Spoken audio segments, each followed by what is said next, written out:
ഇപ്പൊ ഈ എമ്പുരാൻ സിനിമയെ പറ്റിയാണല്ലോ ആകെ ചർച്ചകൾ നടന്നുകൊണ്ടിരിക്കുന്നത്. അപ്പൊ എമ്പുരാൻ സിനിമ പുറത്തിറങ്ങിയപ്പോൾ ഒരുപാട് ആൾക്കാർ ഇപ്പൊ എന്നെ പറഞ്ഞുകൊണ്ടിരിക്കുന്നുണ്ട്, അതിൽ മഞ്ജു വാര്യര് ചെയ്ത കഥാപാത്രം പ്രിയങ്ക ഗാന്ധിയാണ്, ടൊവിനോ തോമസ് രാഹുൽ ഗാന്ധിയാണ്, ചിലർ അങ്ങനെ പറയുന്നു, കെ സുരേന്ദ്രനാണ്, സുരാജ് വെഞ്ഞാറമൂട്, ഇങ്ങനെ പറഞ്ഞുകൊണ്ടിരിക്കുന്നുണ്ട്. ഓരോരുത്തർ അവരവരുടെ വ്യാഖ്യാനങ്ങൾ ചമച്ചുകൊണ്ടിരിക്കുകയാണ്. യഥാർത്ഥത്തിൽ ഇതിൽ ഏറ്റവും രാഷ്ട്രീയമായിട്ടുള്ള ഉൾക്കാഴ്ചയോടുകൂടി നമ്മൾ കാണേണ്ട ഒരു കാര്യം ആ സിനിമയിലെ മുന്നയാണ്. ആരാണ് മുന്ന? ബാബു ബജ്രംഗിയേക്കാൾ അപകടകാരിയായ, കേരളം ശ്രദ്ധിക്കേണ്ട ഒരു കഥാപാത്രം മുന്നയാണ് കേട്ടോ. നമ്മുടെ നാട്ടിലെ എന്ന് വെച്ചാൽ കേരളത്തിലെ സംഘപരിവാറുകാർ ആ സിനിമയിലെ മുന്നയുടെ റോള് ഉള്ളവരാണ്. അതവർ നിർവഹിക്കാൻ തയ്യാറായിട്ട് നിൽക്കാൻ. എന്താണ് ആ റോള്? നിങ്ങൾ ശ്രദ്ധിച്ചിട്ടുണ്ടാവും, മുന്ന ഒരു വീട്ടിലെ സെർവൻ്റ് ആണ്. ഒരു ഹിന്ദു ഭവനമാണ്. അവിടെ പ്രായമുള്ളൊരു സ്ത്രീ ഉണ്ട്.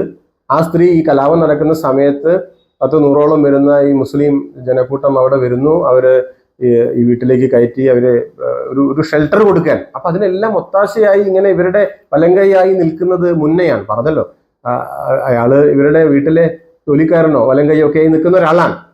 പിന്നീട് ഇതാ വാതിൽ തുറന്ന് ഈ വലിയ മതിൽക്കെട്ട് എല്ലാം മറികടന്ന് വാതിലെല്ലാം ചവിട്ടി പൊളിച്ച് ബാബു ബജ്രംഗി വരികയാണ്. എന്ന് വെച്ചാൽ സംഘപരിവാർ ഫാസിസം വരികയാണ്. വന്നിട്ട് എന്താണ് ചെയ്യുന്നത്? ഈ വീടിന്റെ ഉടമസ്ഥയായിട്ടുള്ള ഈ വയോധികയായിട്ടുള്ള ഈ സ്ത്രീയെ വെടിവെച്ച് കൊല്ലാൻ. അങ്ങനെ വെടിവെച്ച് കൊല്ലുമ്പോഴാണ് അതുവരെ പാവത്താനായി നിന്നിരുന്ന മുന്നയുടെ തനിനിറം നാം കാണുന്നത്. മുന്ന എന്താ ചെയ്യുന്നത്? അയാളുടെ ബോസായിരുന്ന, അയാളുടെ എന്താ പറയാ, ആ വീടിന്റെ എല്ലാമായിരുന്ന ആ സ്ത്രീയുടെ, ആ വയോധികയുടെ ദേഹത്ത് കയറി നൃത്തം വെക്കാൻ, ചവിട്ടി ആ മൃതദേഹത്തെ അപമാനിക്കാൻ, തുടർന്ന് സംഘപരിവാർ ഫാസിസത്തിന്റെ ആളായി മാറുകയാണ്. ഇതാണ് മുന്നയുടെ റോൾ. നിങ്ങൾ കേരളത്തിലെ സംഘപരിവാറുകാരെ ശ്രദ്ധിച്ചോ? നിങ്ങളുടെ തൊട്ടടുത്തൊരു മുന്ന ഇരിക്കുന്നുണ്ട് കേട്ടോ.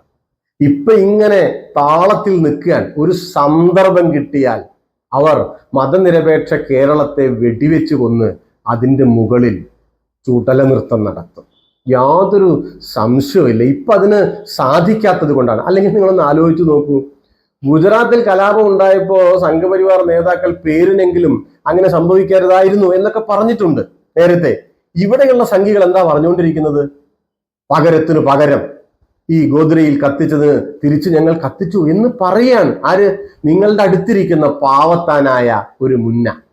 ഈ മുന്ന അധികാരത്തിൽ വരണം, മുന്നമാരെ ജയിപ്പിക്കണം എന്നാണ് പാവം പിടിച്ച മല്ലിക സുകുമാരൻ നേരത്തെ പറഞ്ഞത്. അവർക്ക് ഇപ്പൊ മുന്നയെ ബോധ്യമായി. മുന്നമാരെ തിരിച്ചറിയാത്ത ഒരുപാട് പേർ ഇപ്പോഴും നമ്മുടെ നാട്ടിലുണ്ട്. ആ മുന്നയ്ക്ക് അയാളുടെ യഥാർത്ഥ വേഷം അണിയാൻ കഴിയാത്തത്, മുഖം മൂടി വലിച്ചെറിയാൻ കഴിയാത്തത് മതേതര കേരളത്തെ കണ്ണിലെ കൃഷ്ണമണി പോലെ സംരക്ഷിക്കുന്ന ഈ സിനിമയിൽ മുരളി ഗോപിയൊക്കെ ആക്ഷേപിച്ചില്ലേ, കൈതേരി സഹദേവന്റെ ഒക്കെ പാർട്ടി ഉള്ളത് കൊണ്ടാണ് കേട്ടോ.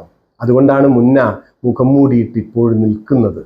ജനങ്ങൾ ജാഗ്രതപ്പെടണം. പറഞ്ഞല്ലോ, നിങ്ങളുടെ തൊട്ടടുത്ത് ഒരു മുന്ന ഇരിക്കുന്നുണ്ട്.